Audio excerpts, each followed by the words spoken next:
Todo este tiempo, hermanos, hemos estado estudiando la primera carta del apóstol Pablo a Timoteo y básicamente estamos respondiéndonos para qué existe la iglesia en este mundo y cómo debemos conducirnos los cristianos, tanto en nuestra vida personal como colectiva, mientras caminamos hacia la meta de ser una iglesia sana.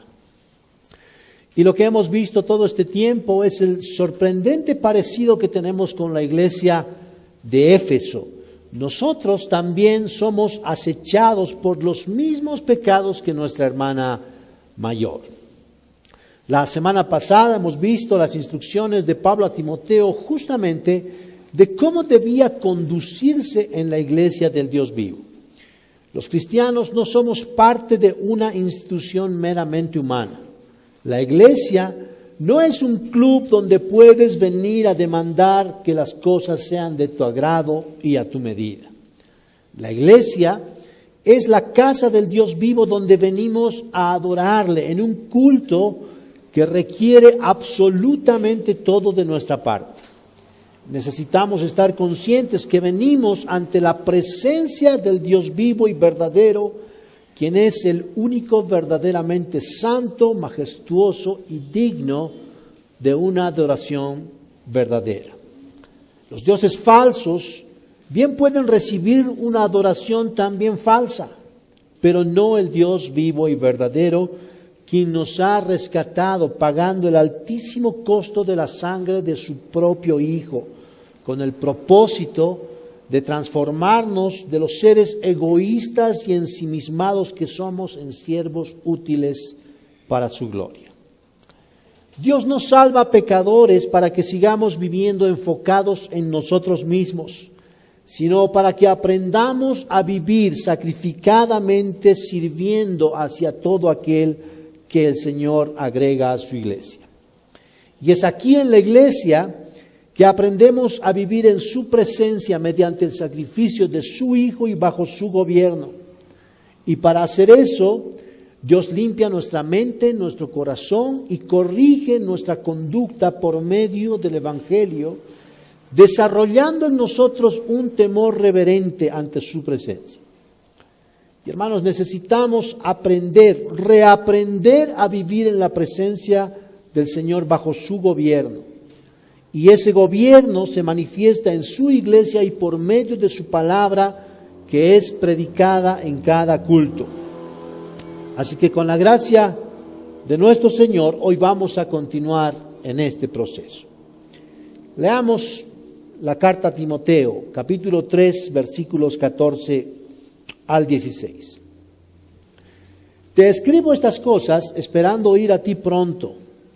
Pero en caso que me tarde, te escribo para que sepas cómo debe conducirse uno en la casa de Dios, que es la iglesia del Dios vivo, columna y sostén de la verdad. E indiscutiblemente grande es el misterio de la piedad, que Él fue manifestado en la carne, vindicado en el Espíritu, contemplado por ángeles, proclamado entre las naciones, creído en el mundo y recibido arriba en gloria.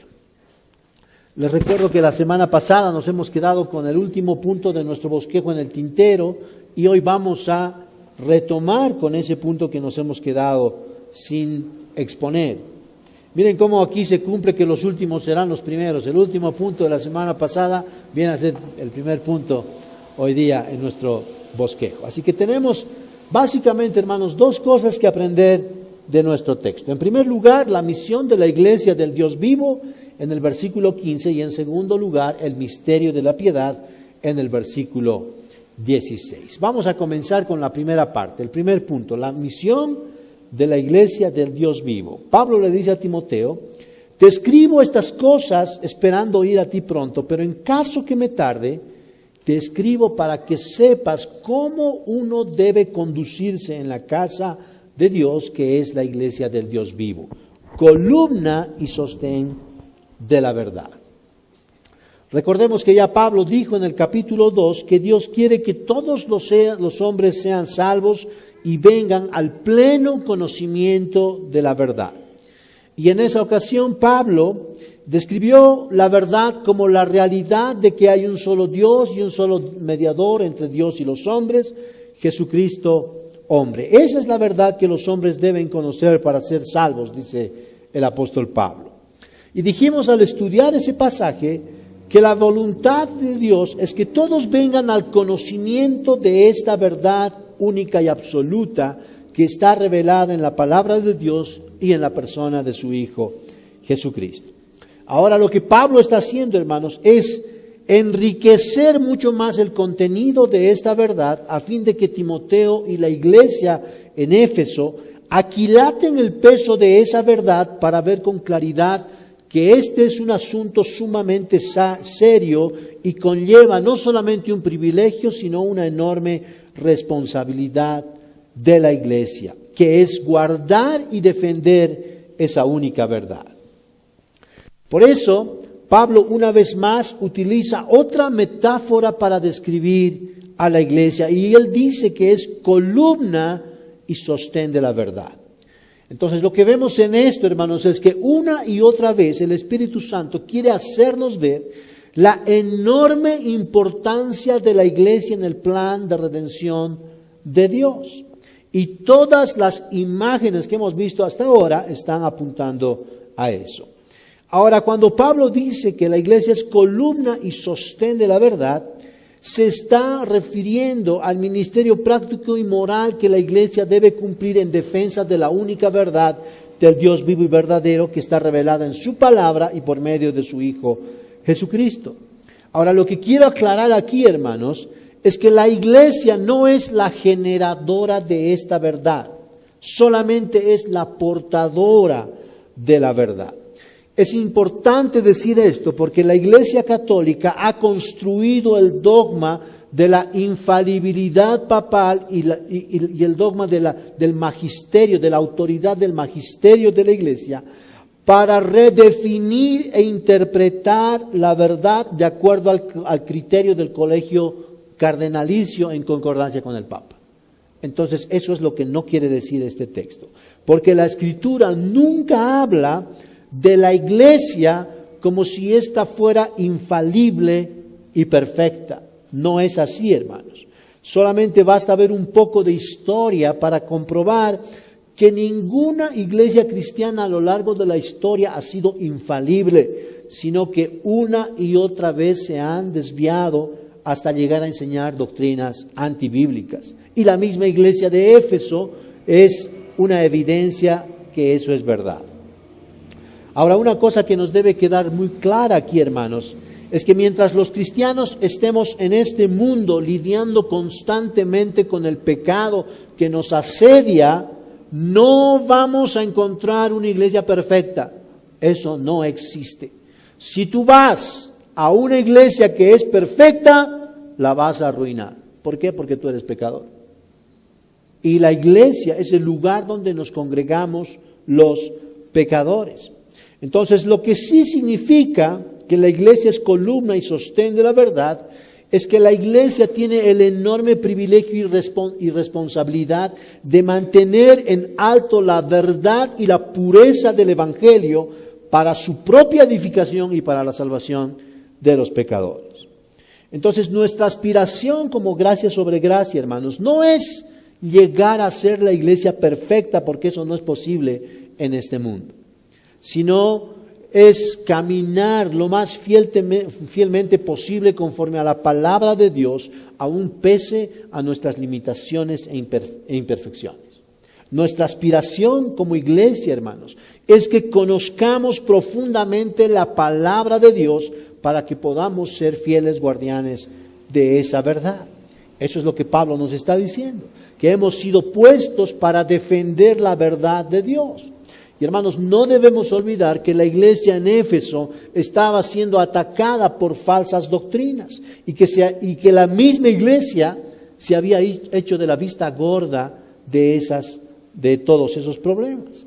Y la consecuencia de esa negligencia es que no solamente ofendía al Señor, la santidad del Señor, sino que destrozaba el testimonio de la misma iglesia dentro de una sociedad pagana, de la que debía distinguirse. Y hermanos, lo que vemos en la historia de esta iglesia es que si Pablo y Timoteo no hubieran llegado hasta Éfeso, con toda seguridad la iglesia hubiera terminado en la apostasía. La iglesia en Éfeso realmente estaba al borde del desfiladero. Ya casi no había diferencia en la conducta de los cristianos con los que frecuentaban los templos de los ídolos. Y sabemos que ahí en esa misma ciudad los efesios tenían el grandioso templo de Diana, que fue considerado una de las maravillas del mundo antiguo. Ese templo tenía tal esplendor arquitectónico que era como ir al dentista, hermano. ¿Sabían eso? Todo el que iba ahí quedaba con la boca abierta. Era esplendoroso. Las columnas de ese templo eran literalmente de 18 metros de altura. Eso es como un edificio de 7 pisos. ¿Se imaginan el impacto que causaba a las personas entrar a un lugar así? Realmente causaba mucha impresión. Pero ese templo estaba lleno de idolatría e inmoralidad. Los cultos a Diana se caracterizaban por las orgías sexuales. Por supuesto, ese culto se desprendía de la misma imagen de la diosa Diana, quien era representada con un montón de senos desnudos, y claro, de esa imagen grotesca se desprendía la conducta de todos sus seguidores. Y por esa razón, al decir Pablo que la iglesia es columna y sostén de la verdad, no puede evitar hacer un contraste entre el Dios vivo y verdadero y la diosa y la imagen grotesca de Diana, y por supuesto ese contraste también se extiende a los templos donde cada uno de ellos habita y a la actividad propia de cada uno de los seguidores. Tanto Dios como la diosa Diana producían un estilo de vida entre sus adoradores. El Dios vivo y verdadero produce vidas santas, mientras que un ídolo solo produce un estilo de vida inmoral. La conducta y la vida de las personas va de acuerdo al Dios que adoran, nos está diciendo Pablo. Si adoramos al Dios vivo y verdadero, vamos a aprender a conducirnos de acuerdo a su carácter y su palabra. Si adoramos a un ídolo, nuestra conducta irá de la mano con el carácter de ese ídolo. En el culto a los dioses falsos, no importa ni la verdad ni la moral, hermanos. Eso es algo que nosotros vemos también en nuestro medio. Mientras que en la casa del Dios vivo, la piedad y la santidad son fundamentales.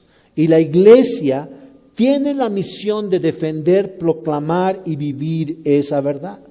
Y de hecho, esta es una de las marcas distintivas de una iglesia sana. Una persona que no defiende la verdad y la pureza del Evangelio es sencillamente porque no conoce esos valores.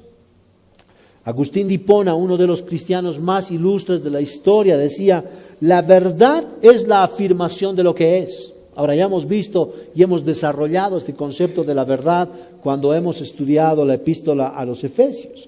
Y hemos dicho que la verdad siempre refleja la realidad. La verdad es universal, es invariable, inmutable. Lo que fue una verdad hace muchos siglos permanece siendo verdad ahora en nuestro tiempo. Y esta verdad es de la que Pablo habla, y no solamente es una declaración de la realidad, hermanos, porque sobre todo Pablo nos está diciendo que esta verdad se trata de una persona, y esta persona es Jesucristo, el Hijo de Dios, y fue Jesús, recordemos, quien dijo: yo soy la verdad. Y hermanos, esta afirmación es absolutamente autoritativa, porque no vemos que la pudo hacer ningún otro líder a lo largo de la historia. Nadie más en la historia pudo decir con total autoridad: yo soy la verdad. Hermanos, sabemos que en nuestro planeta hay 3 grandes religiones monoteístas: el judaísmo, el cristianismo y el islamismo. En el judaísmo, ningún rabino judío pudo decir con total autoridad: yo soy la verdad. En el islamismo no encontramos a ningún jeque, imán o ayatollah, ni aún el propio Mahoma, que pueda decir esta afirmación. Y ni hablar de las otras religiones que son politeístas, como el budismo, hinduismo, sintoísmo, etc. Ninguno de sus maestros jamás pudo decir algo semejante. Esa fue una prerrogativa absolutamente privativa de Jesús. ¿Por qué? Porque Jesús es Dios. Él es el gran misterio de la piedad. Él es el que fue manifestado en carne. Y la iglesia existe para mostrar al mundo esta maravillosa la verdad. La iglesia es la casa del Dios viviente y es columna y defensa de la verdad. Y hermanos, Dios nos ha confiado su verdad y quiere que nosotros la hagamos conocer. Esa es nuestra misión. Dios no le ha conferido a nadie más ese privilegio en este mundo. Dios no envió a su Hijo al mundo por nadie más que por su iglesia.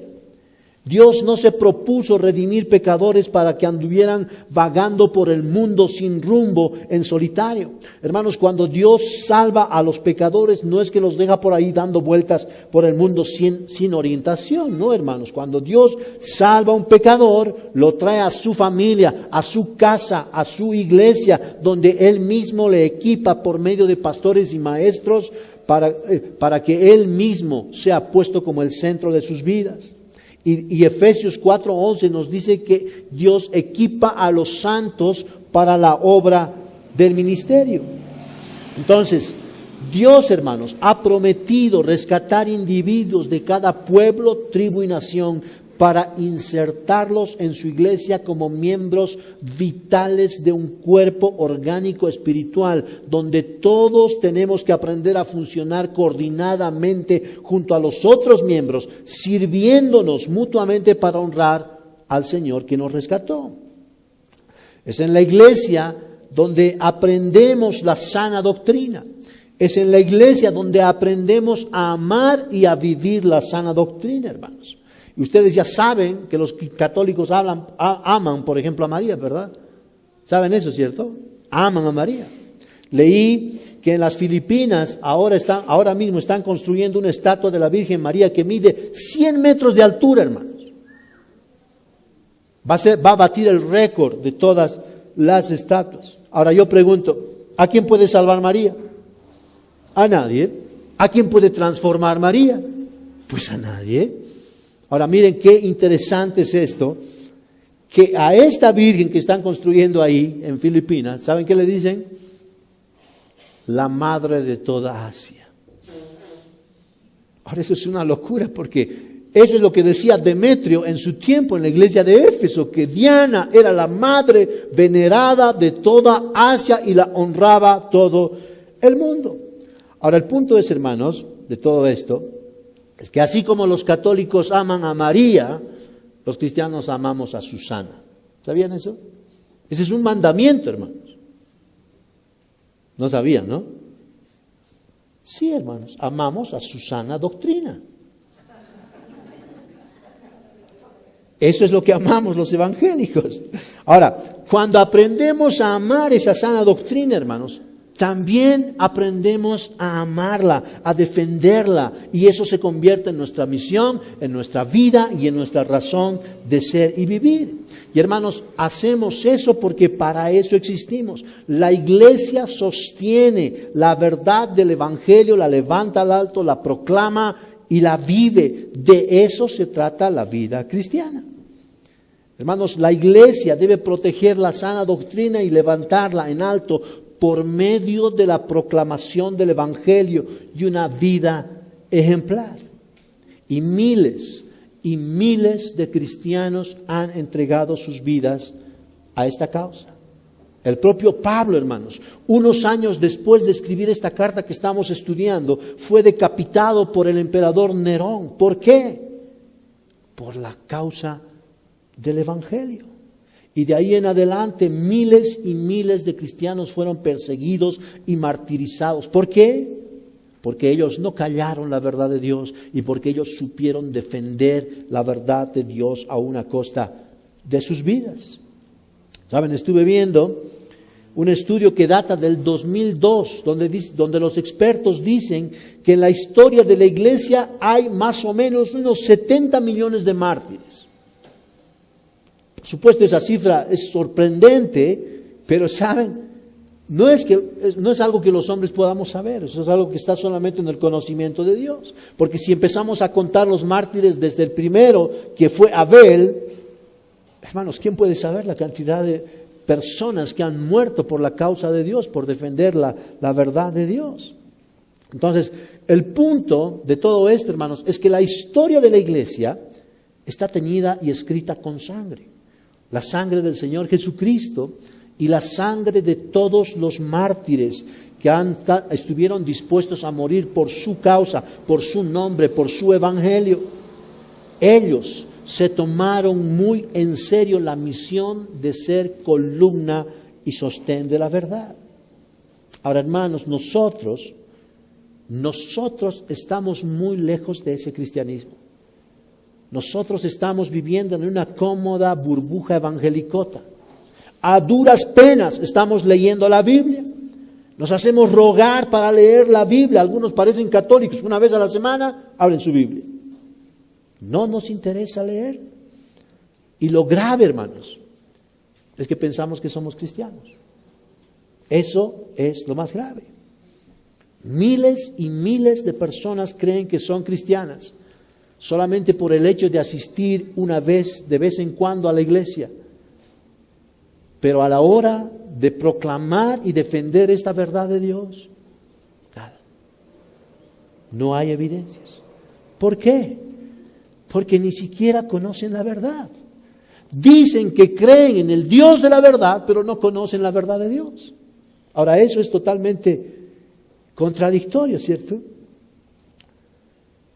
La pregunta es si todas estas personas realmente son cristianas. Hermanos, para muchos de nosotros los mandamientos de Dios son totalmente relativos. Si queremos, venimos a la iglesia; si no queremos, no venimos. Si sentimos, lo hacemos; si no lo sentimos, no lo hacemos. La palabra de Dios no gobierna nuestras vidas. Lo que gobierna nuestras vidas son nuestras circunstancias y nuestras emociones, pero no la palabra de Dios. Ahora, piensen en esto, hermanos.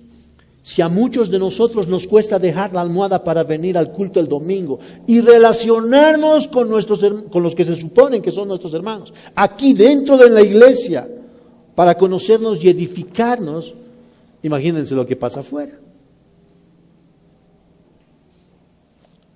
Ahora, hermanos, el punto de todo esto es que ninguno de nosotros ha llegado a la meta.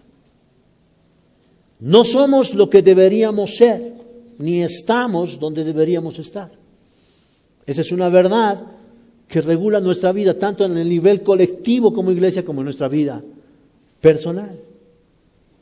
Y lo que podemos ver aquí, hermanos, es que todos nosotros estamos en bancarrota.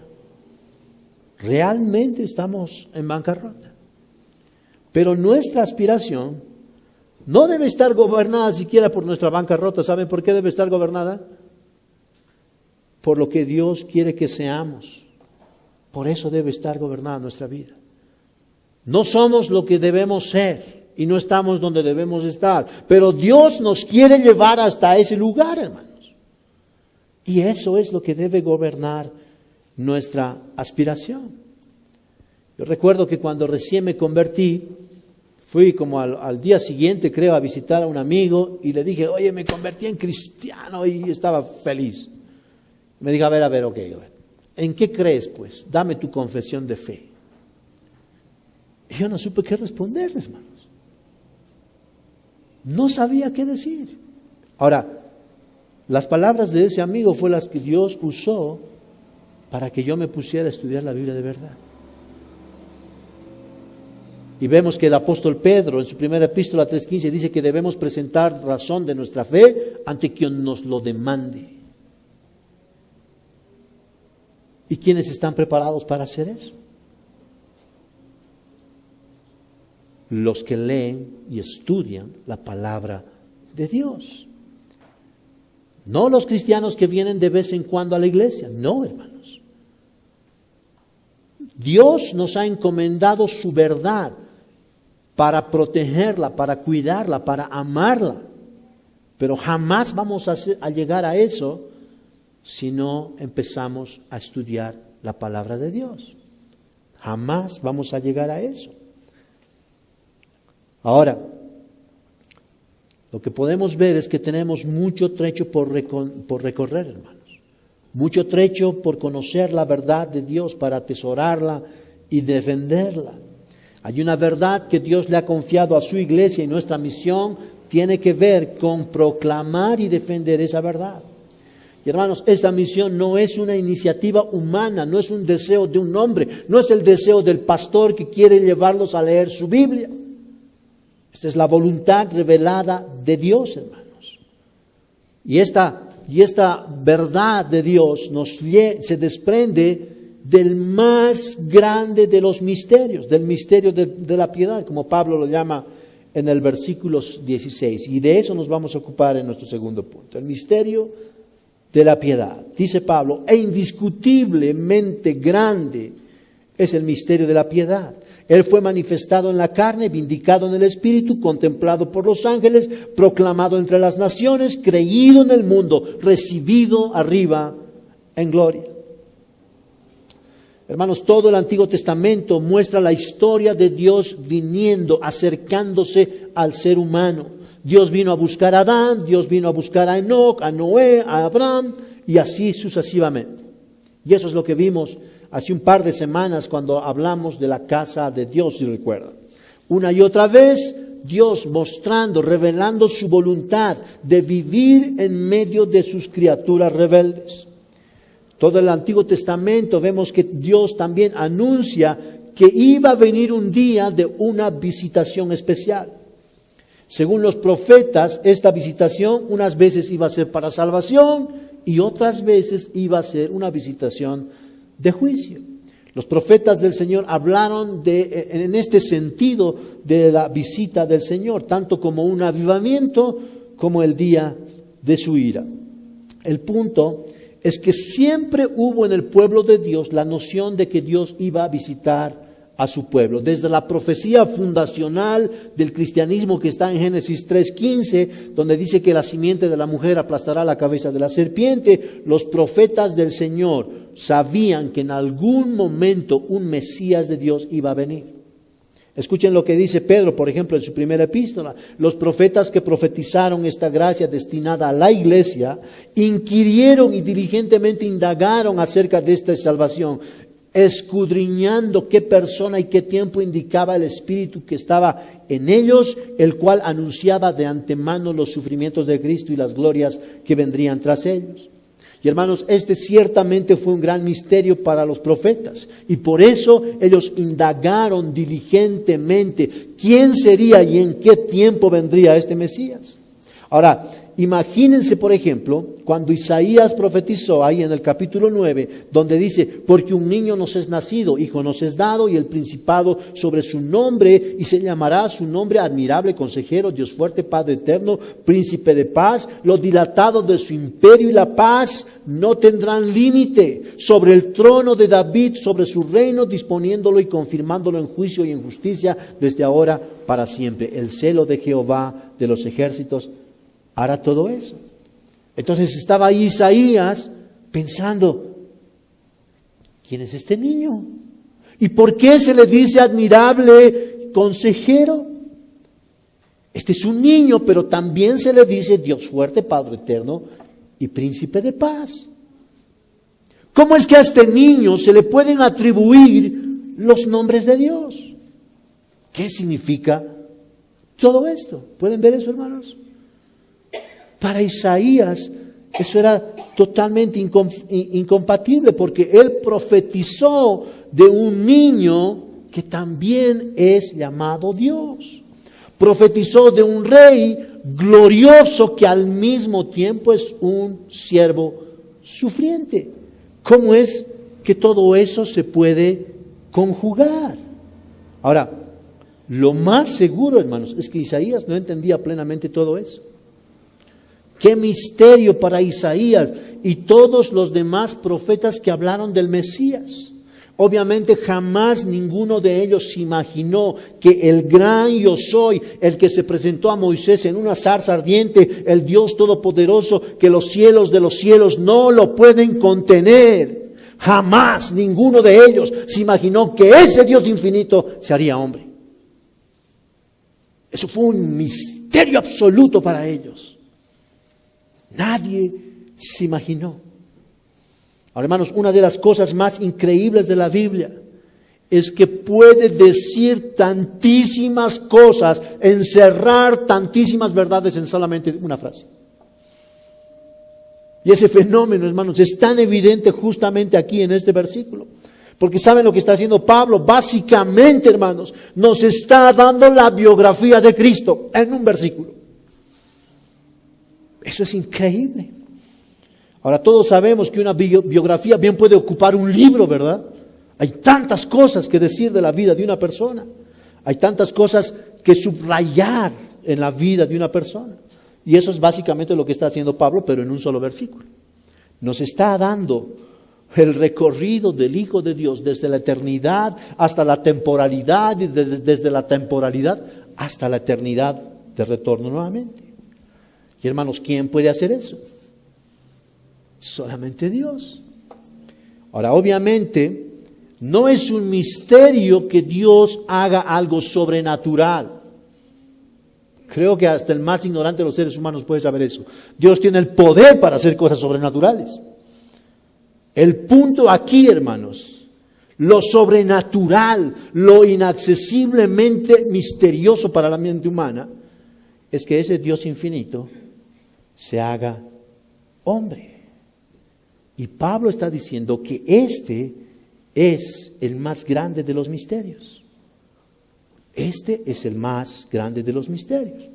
Ahora, necesitamos aclarar un poquito el significado de la palabra misterio, porque el concepto popular de un misterio es algo que no se puede comprender ni explicar racionalmente. Es algo secreto, es algo inaccesible. Por ejemplo, conocemos el famoso misterio del Triángulo de las Bermudas, ¿cierto? Ese lugar donde desaparecieron barcos enteros, aviones enteros. Mejor no averiguamos ese misterio porque todos los que fueron a averiguarlo, desaparecieron. Mejor que se quede ahí en misterio. Y se quedó ahí sin resolver. Pero Pablo no es en ese sentido que está diciendo que este es un misterio. Lo que Pablo está diciendo es que esto fue un misterio en el Antiguo Testamento. Pero ese misterio ahora es revelado en el Nuevo Testamento por el Evangelio, hermanos. Esa es una verdad que estuvo oculta, pero ahora es revelada en el Nuevo Testamento. ¿Con qué propósito? Con el propósito que Dios sea manifestado con plena claridad al entendimiento de su iglesia. Hermanos, estos misterios del reino de Dios, los misterios de Dios, no son revelados a cualquiera, son revelados a su iglesia. Y a su iglesia se le ha encomendado proclamar y cuidar esta revelación. Ahora, hermanos, este es el único lugar donde Pablo utiliza esta frase, el misterio de la piedad. Ahora, Pablo usa en muchas de sus epístolas esta palabra misterio, pero aquí se la aplica directamente a la persona de Cristo. Y saben, quiero que noten esto, porque Pablo está usando un superlativo al lado de la palabra misterio. Dice, grande misterio. Este no es cualquier misterio, es el más grande de los misterios. No hay otro misterio más grande que este, que Dios se haga hombre. Eso es lo que el apóstol Pablo nos está diciendo. Ahora, hermanos, este misterio no solamente se trataba de una verdad escondida, sino que fundamentalmente se trataba de una persona. Cristo es el misterio más grande del universo, el Dios vivo y verdadero que se manifestó en carne. Ese es el misterio, según Pablo. Y el apóstol Juan en su evangelio refrenda este misterio diciendo, el verbo se hizo carne y habitó entre nosotros, tabernaculizó entre nosotros. Hermanos, Este es un asunto absolutamente misterioso para la mente humana. Piensen, por ejemplo, en la reacción de los judíos en el tiempo de Jesús.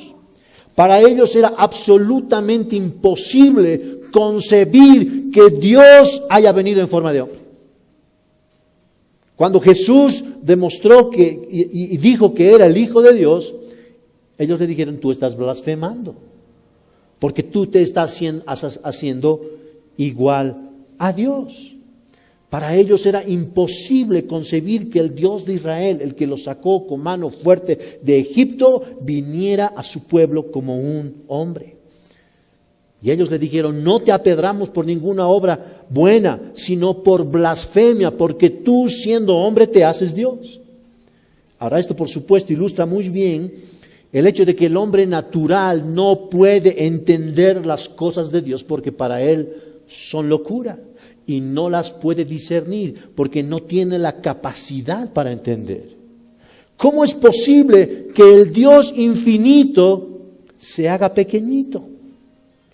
¿Cómo es posible que el creador de todas las cosas se vuelva una criatura, hermanos? ¿Cómo es posible que el Dios omnipotente venga a ser un frágil bebito absolutamente indefenso y limitado? ¿Cómo es posible que el eterno se haga temporal? Hermanos, eso no cabe en nuestra mente. En nuestra mente natural no podemos entender eso.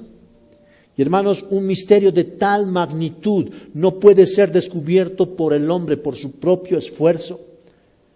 Este misterio se lo entiende por revelación del Espíritu Santo. Únicamente por la revelación del Espíritu Santo.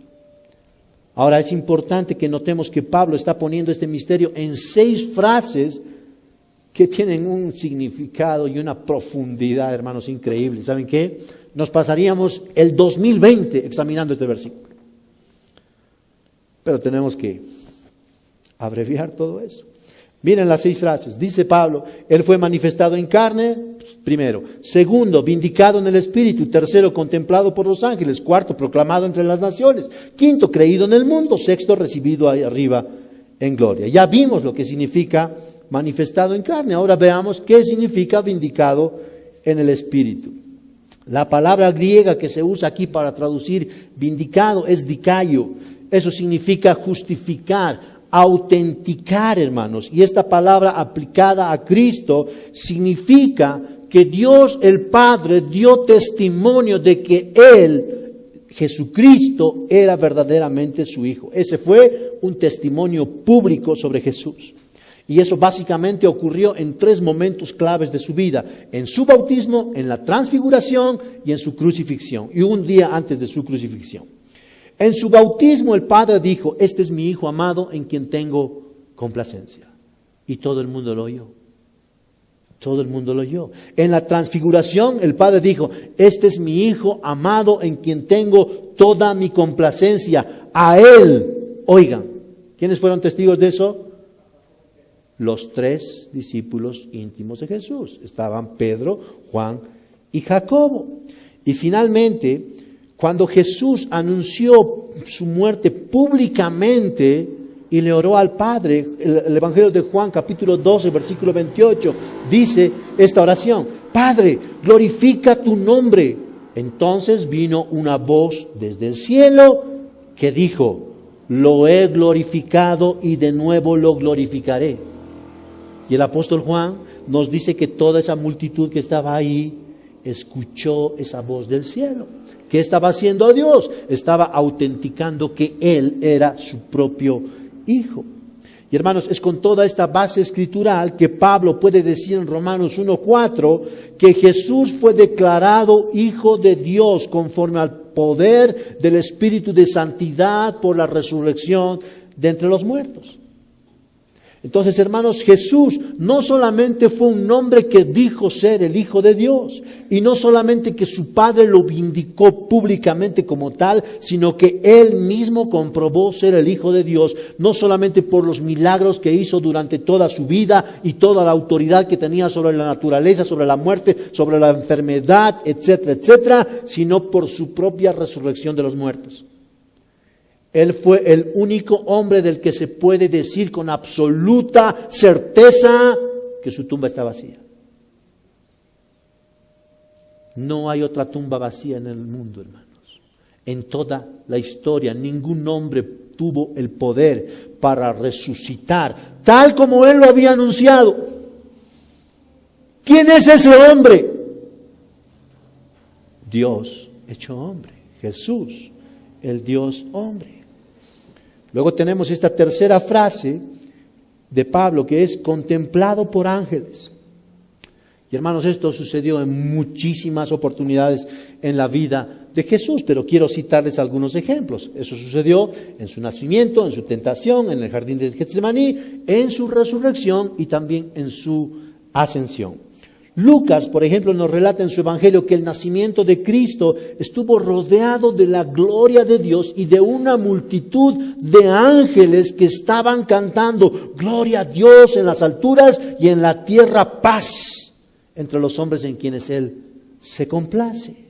Luego vemos a Jesús en la tentación en el desierto. Dice Mateo 4:11 que luego de ser tentado por el diablo le dejó y aquí vinieron ángeles y le servía.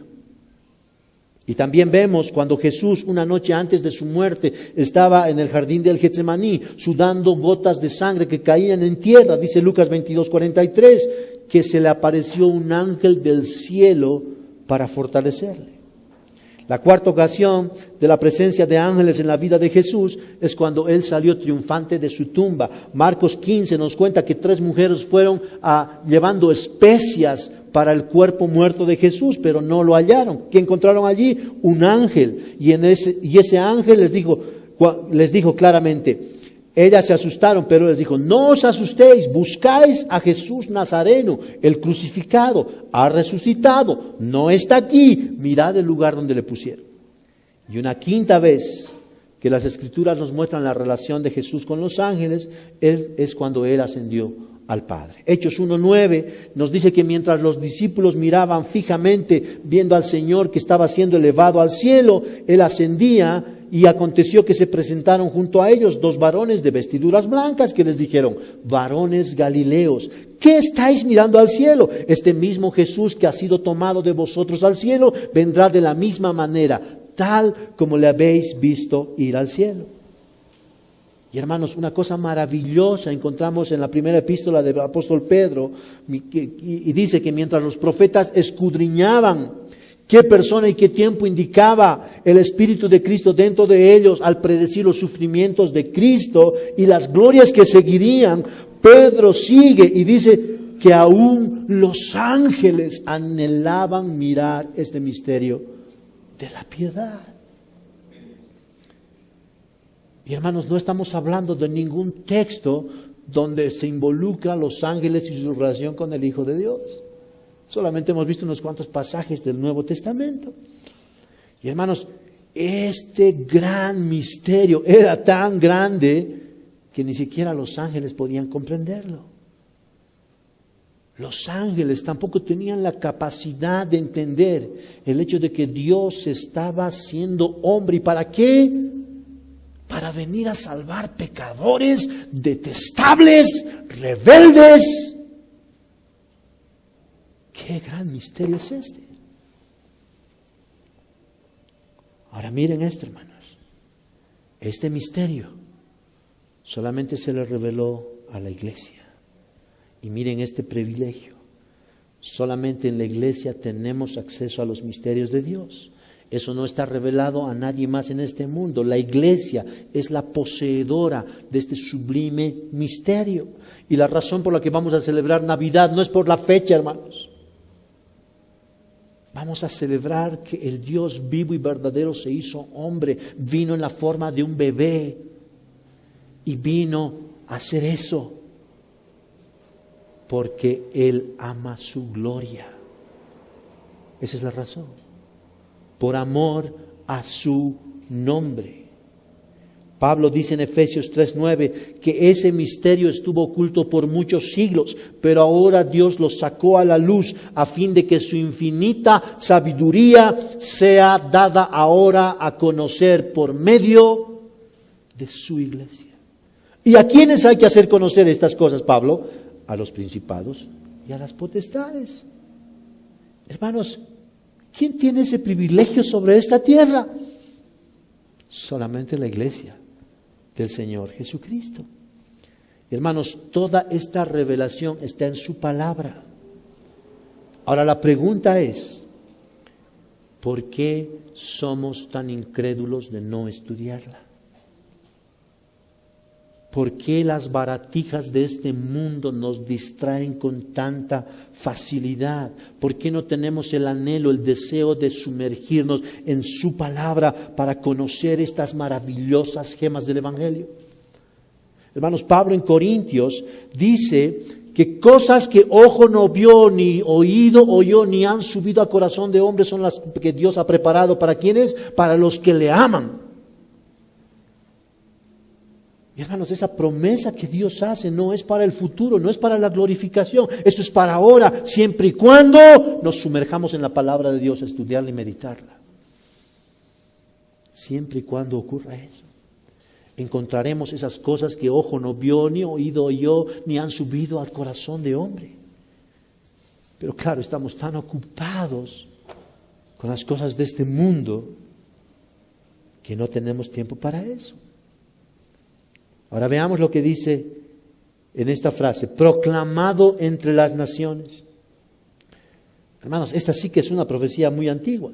Saben, si pudiéramos dar jerarquía a las profecías, podríamos decir que esta es la segunda profecía más importante después de Génesis 3:15.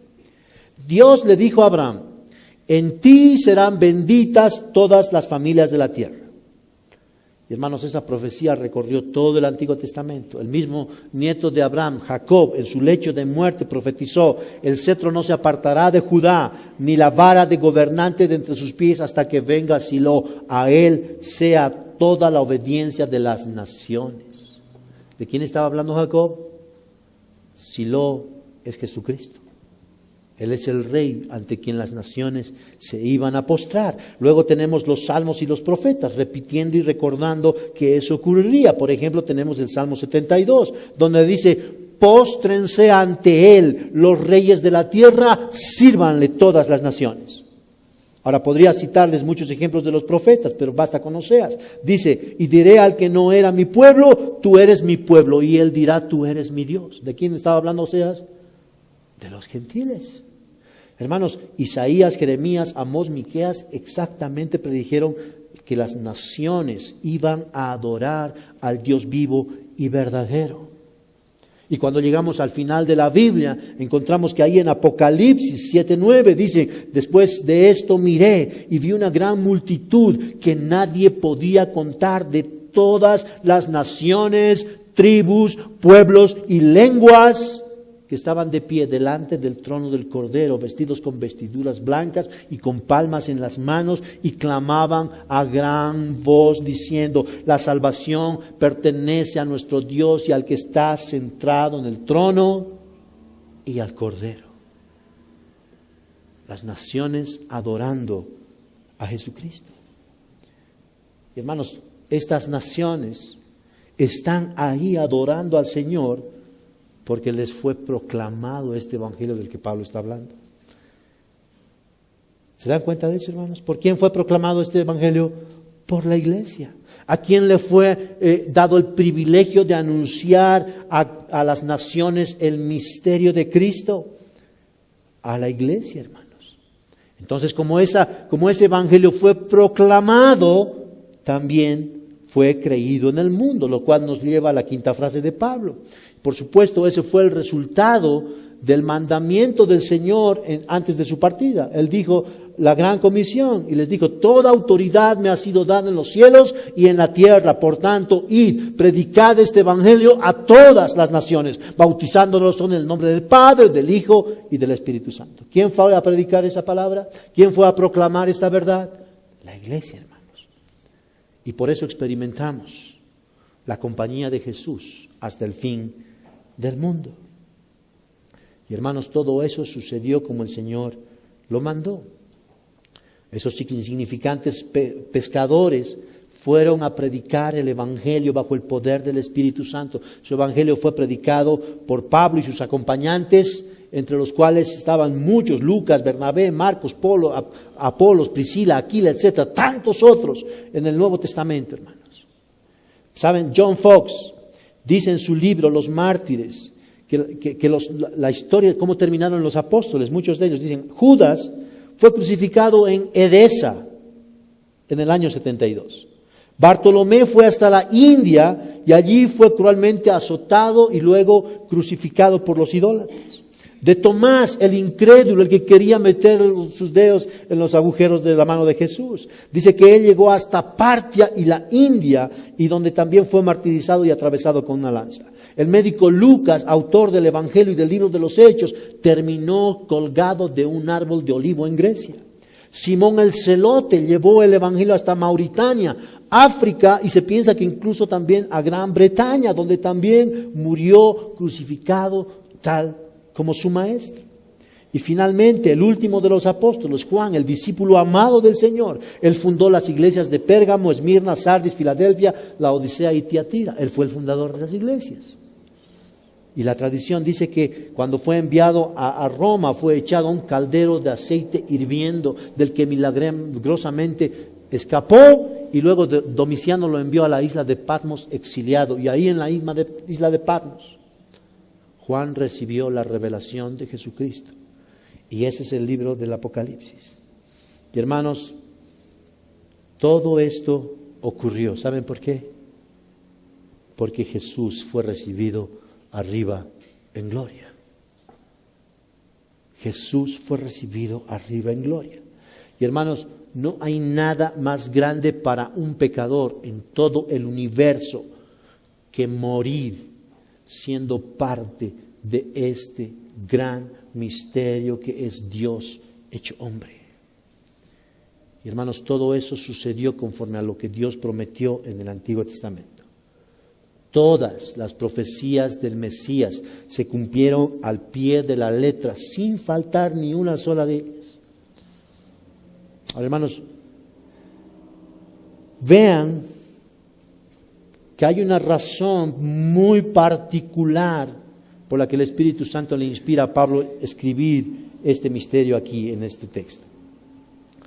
Saben, no solamente Pablo nos está dando la biografía de Jesús en un solo versículo y su recorrido de la gloria eterna hasta la tierra y luego a la gloria eterna otra vez, para rescatar una incontable multitud de pecadores malvados y luego ser recibido en gloria eterna.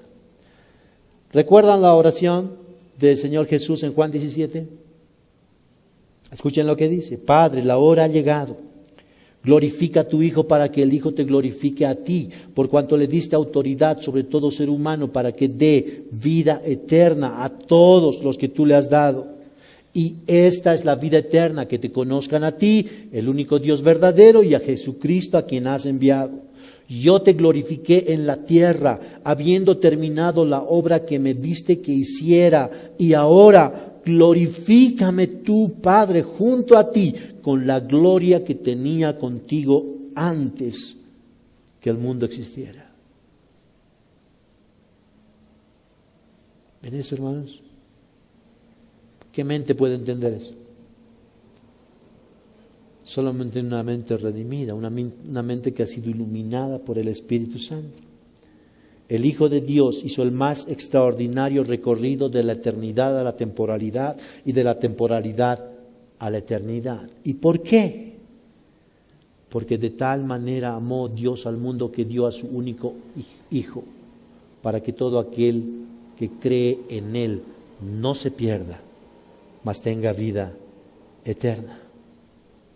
Y hermanos, Pablo le escribió a Timoteo para que aprendiera a conducirse en la iglesia del Dios vivo.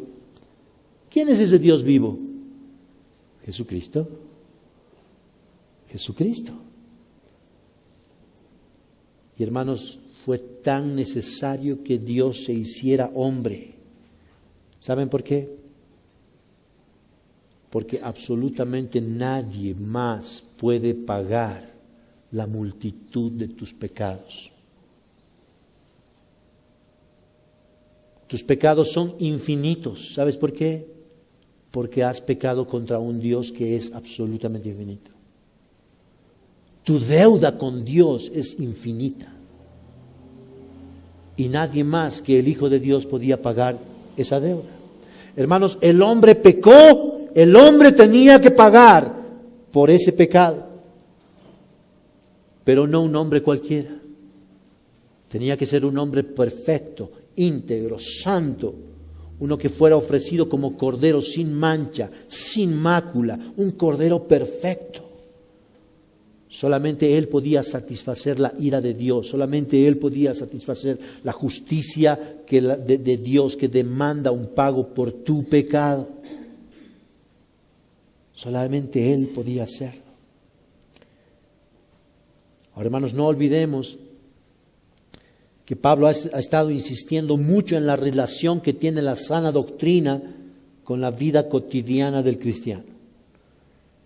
Y Pablo está diciendo a lo largo de toda esta epístola que la sana doctrina, el poder de la sana doctrina se va a traducir en una vida que es totalmente piadosa.